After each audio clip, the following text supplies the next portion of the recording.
Have you ever waited for someone for so long that time ceased to exist? Margaret knew what this was. Every Sunday, at 4 in the afternoon, she walked to the same wooden bench in the left corner of the square where autumn always seemed most beautiful.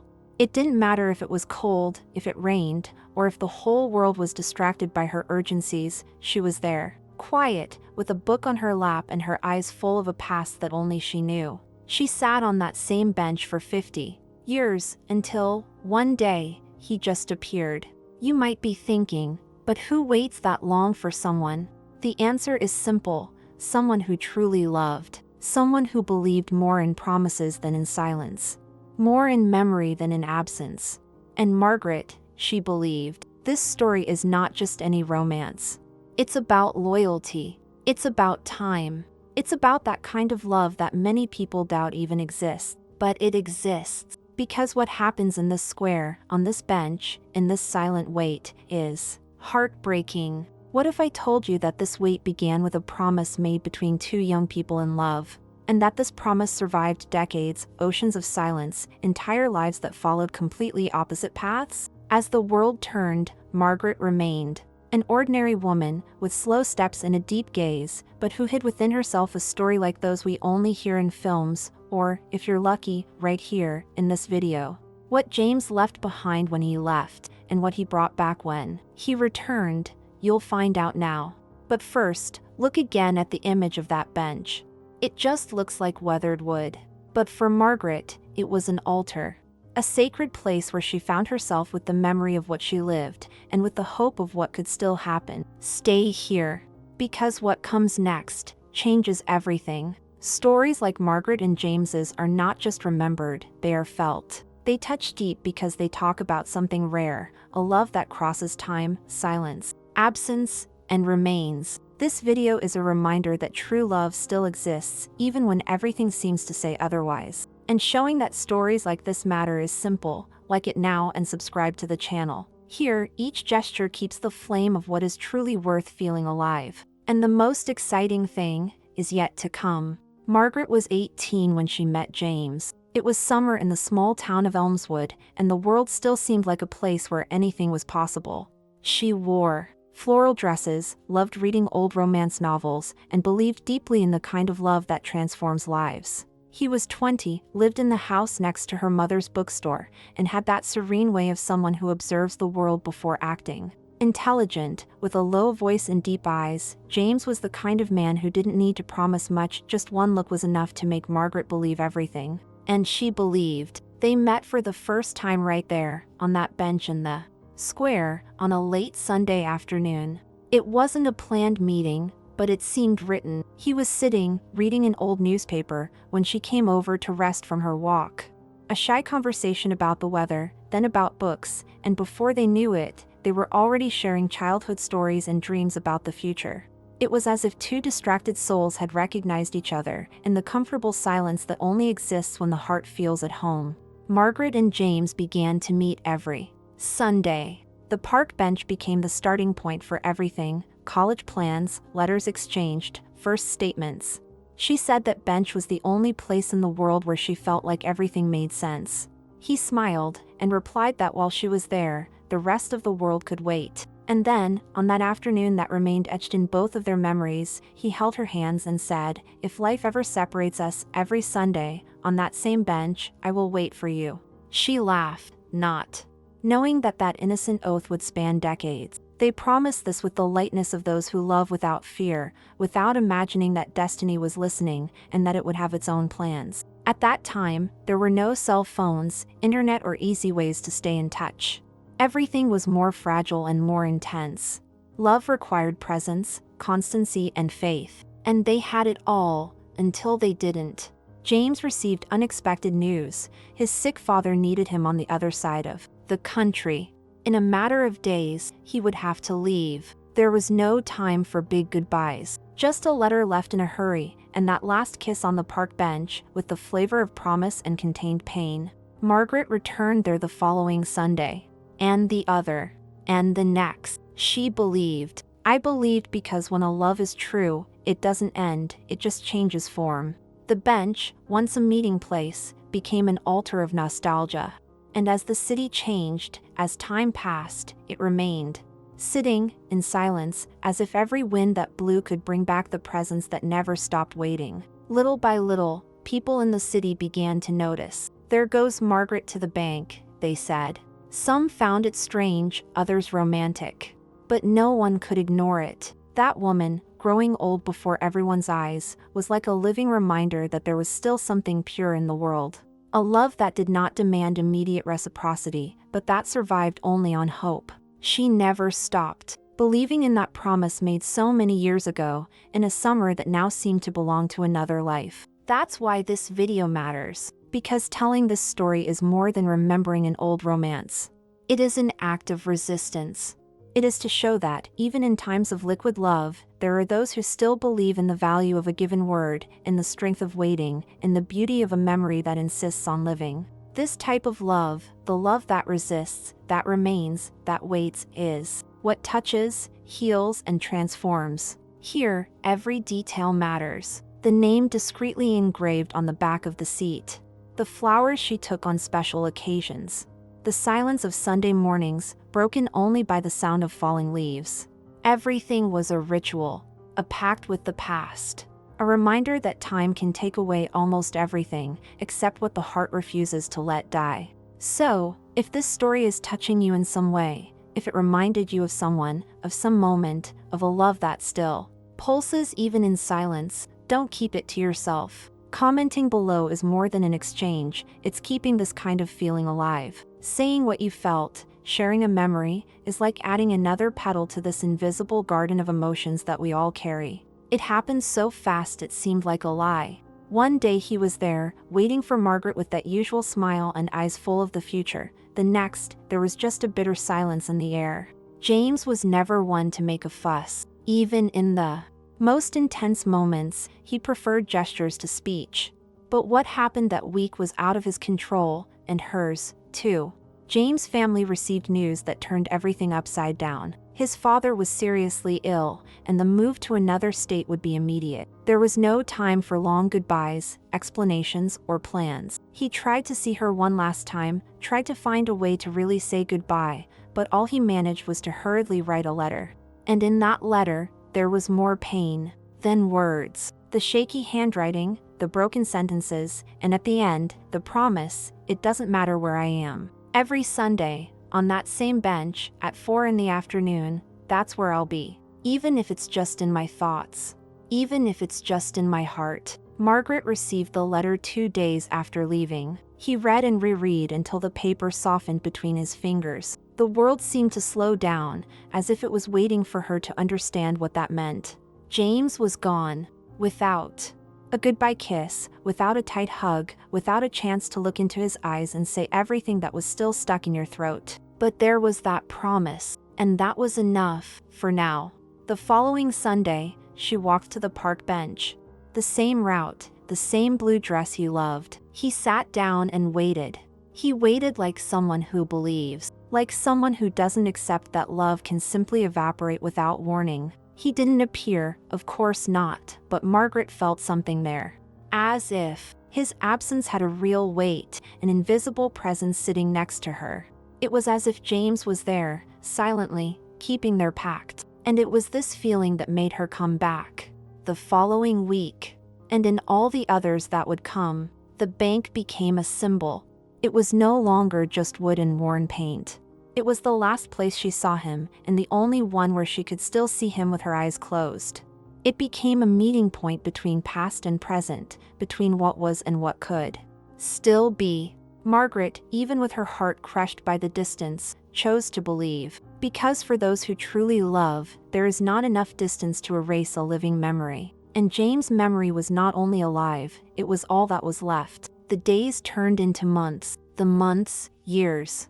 And over time, Margaret's presence there became part of the city's routine. The woman at the bank, the one who, every Sunday, sat in the same place with her eyes turned to nothing and her heart trapped in a time that only she seemed to still live in. Children grew up hearing her story as a romantic urban legend.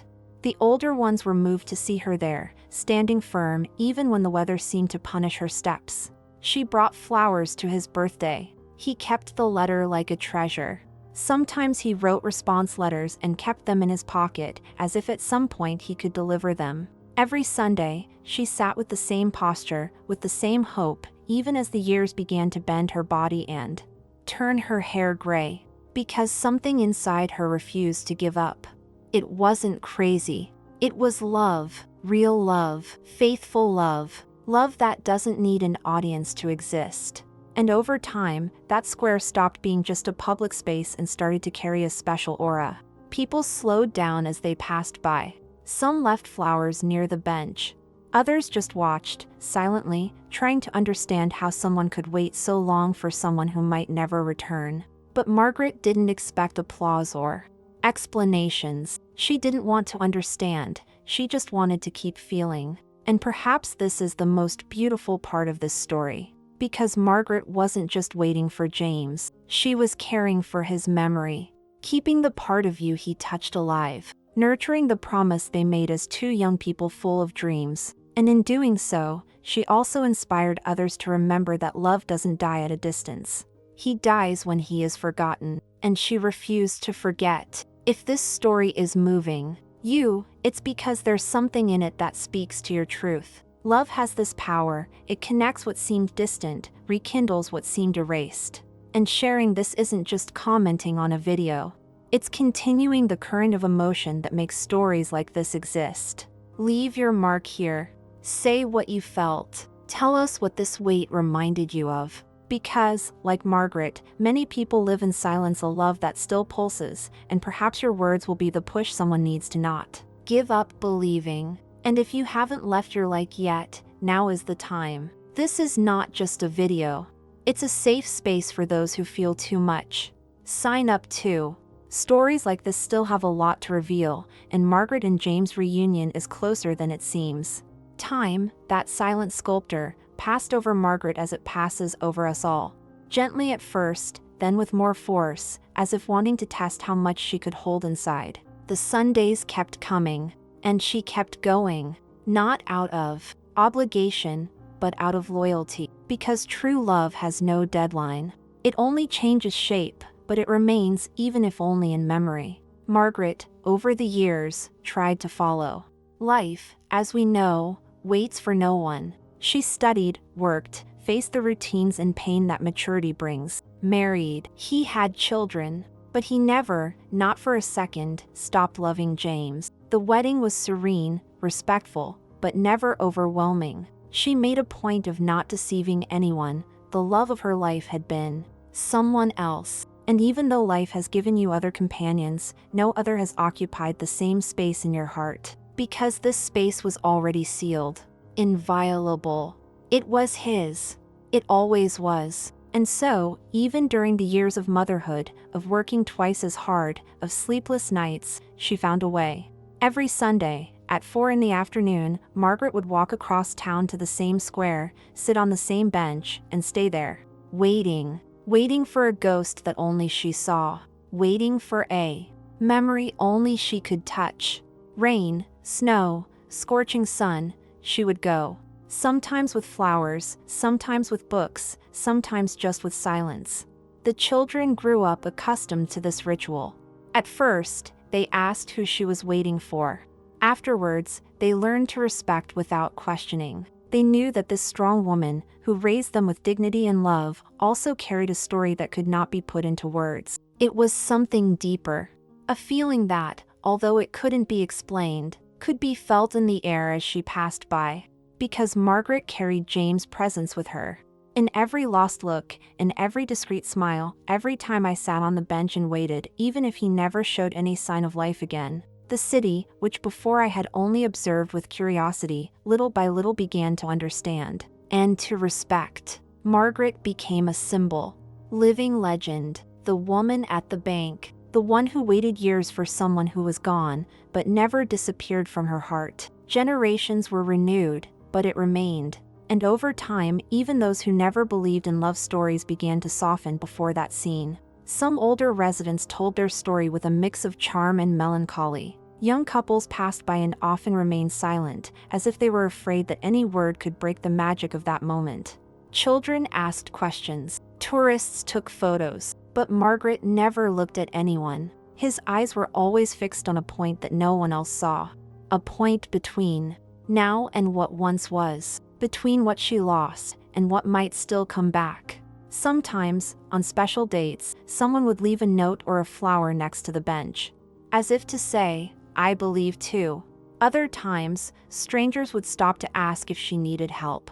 She just smiled, thanked him, and went back into her silent world. Because it wasn't just about waiting for James anymore. It was about honoring what they lived, about proving, with your own existence, that true love does not die in time. It becomes a testimony. And as the years passed, Margaret's body changed. His hands became trembling, his hair lost its color, his steps became slower. But the soul remained firm. With every new wrinkle on her face, there seemed to be more story, more emotion, more depth. It was made of layers, of memories, of small eternities lived in silence.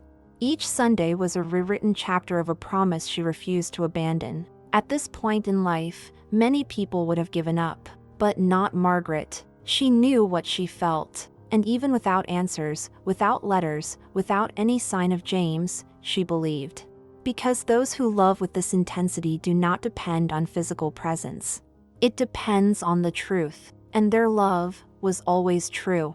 And if you've come this far, still reading this story, feeling this along with Margaret, it's because you carry something similar inside of you. Maybe not a lost love, maybe not an old promise, but something that also defies time, something that pulses, even in silence. And sharing this here, in the comments, is more than participating in a video. It's giving voice to feelings that the world tries to silence. Leave your comment. Talk about what this story reminds you of, who still lives in you, even after the years. Write as if you were writing a letter, the kind that doesn't need a response, but heals just by existing. Because sincere words attract real connections. And stories like this are not just told, they are lived. It was a Sunday like so many others.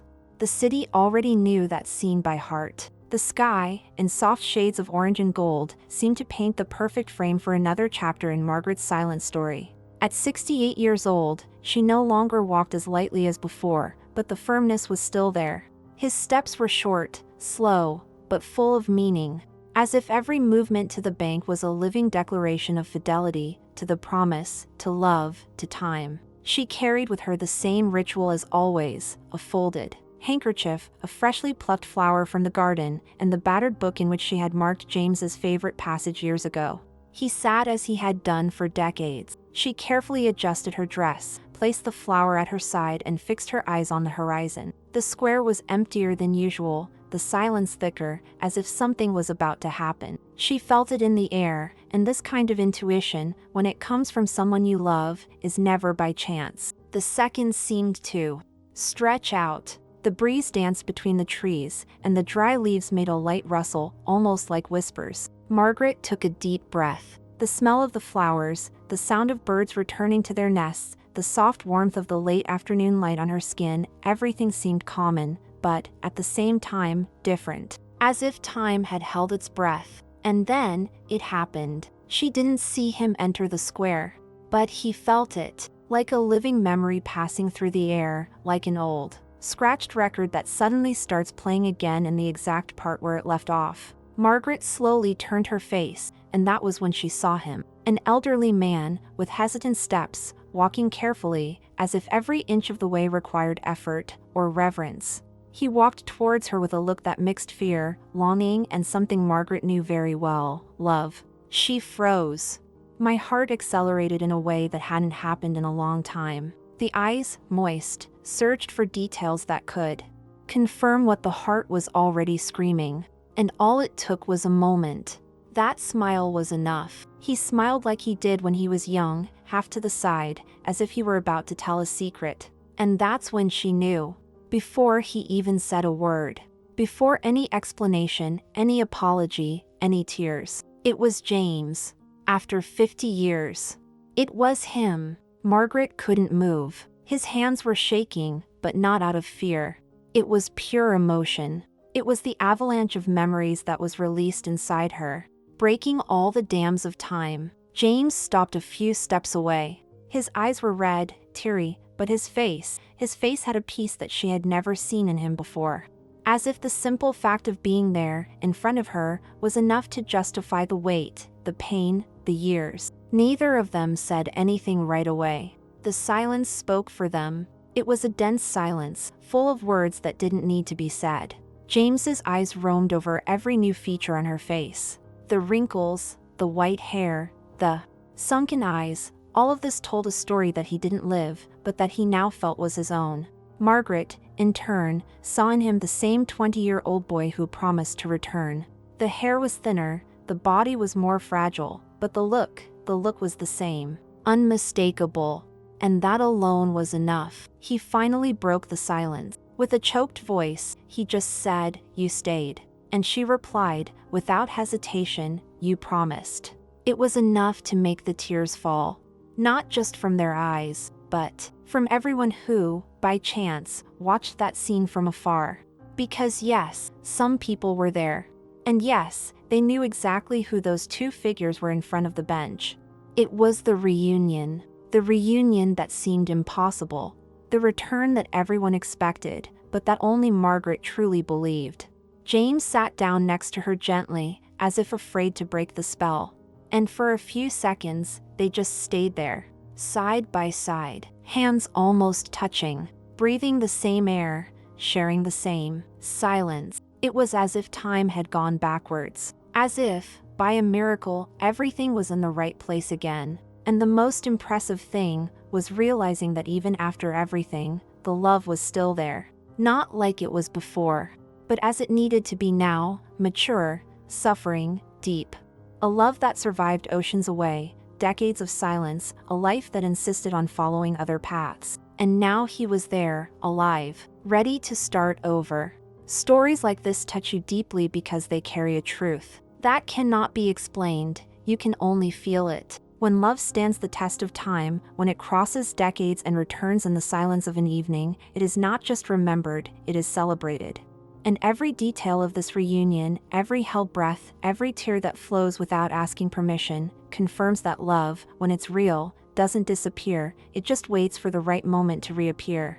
It is now that the story takes shape before our eyes. The reunion has already happened. And what James has to reveal goes beyond any expectations.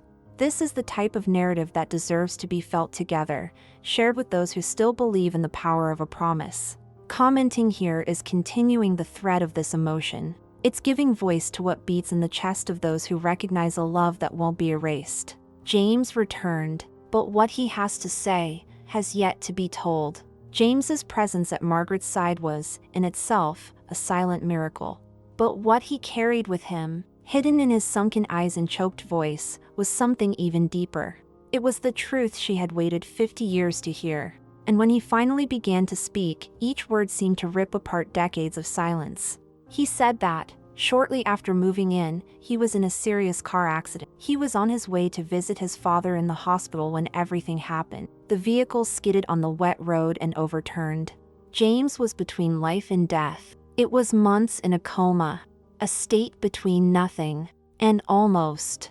And in this limbo where the senses fluctuate between memories and blackouts, there was an image that never left him, Margaret sitting on the park bench, in that blue dress, smiling at him as if time were just a human invention. They were difficult years, slow rehabilitation, the body that seemed to not want to obey, the fragmented mind trying to rebuild itself. James lost more than his movements for a while. He lost his references, his contacts, even the papers he kept. But one thing survived. A single thing that remained intact amidst the chaos. Something that, for many, might seem little, but for him it was what kept him alive. He pulled it out of his jacket's inner pocket, his hands shaking and his gaze fixed on her.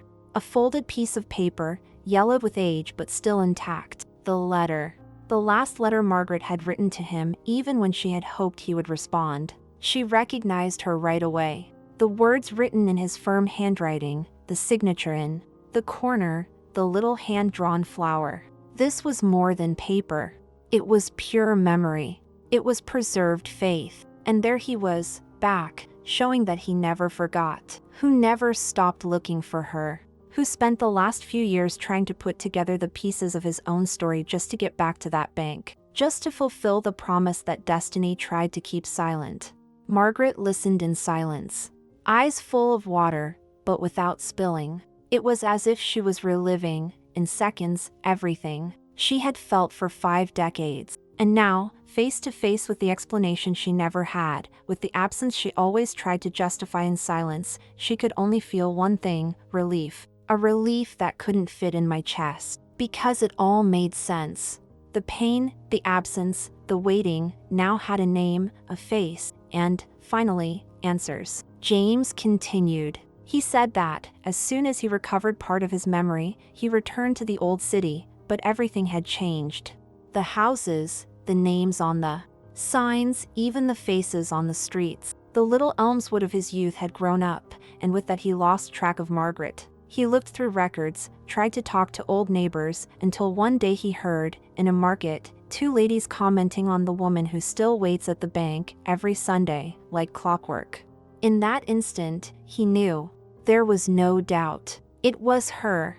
And his heart, already tired, found breath for another walk.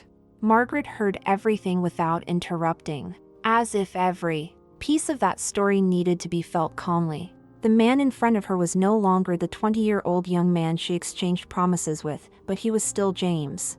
And everything about him said the same thing: he never stopped loving her. There never was another.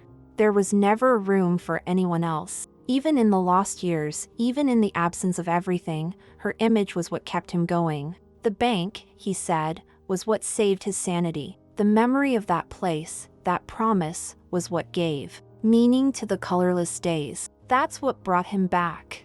That's what guided him, no matter how much time had passed. And at that moment, something changed in the air.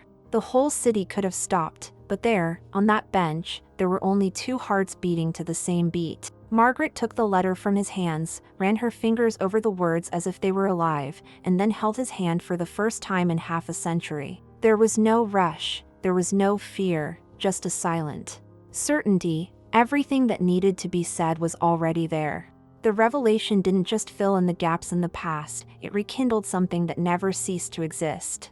And now, with the truths exposed, with the old pains washed away by the long-awaited explanation, a new story was about to begin, but there was still more. Because Margaret, even in the face of James' return, still had questions. And he, with his eyes firmly on hers, was ready to respond. What would come next carried the weight of decades, but also the lightness of someone who could finally breathe in peace. And the truth is simple: love, when it is true, finds its way back. And James is about to reveal even more. Margaret and James stood side by side. For the first time in 50 years, no letters, no invented memories, no invisible distances, just presence. It was as if time, faced with the intensity of that reunion, had bowed in respect. The world around continued, with its sounds and hurried footsteps, but there, on that bench that had become an altar, everything was suspended. The look they exchanged was not the same as when they were young. It was deeper. It carried scars, losses, silences, but also resistance, strength, and the kind of love that not even absence can erase.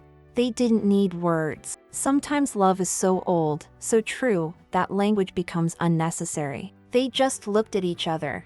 And in that look, they relived everything. The summer of Elmswood, the Sundays in the square, the kiss. That remained suspended in time. Everything was there, back. But now with wrinkles, gray hair, hands marked by stories that they didn't live together, but that, in some way, also belonged to each other. James held her hand with an almost sacred delicacy. It was as if that simple gesture sealed something that never ceased to exist. The skin was no longer young, but the touch was so charged with emotion that it seemed new. Margaret closed her eyes for a second.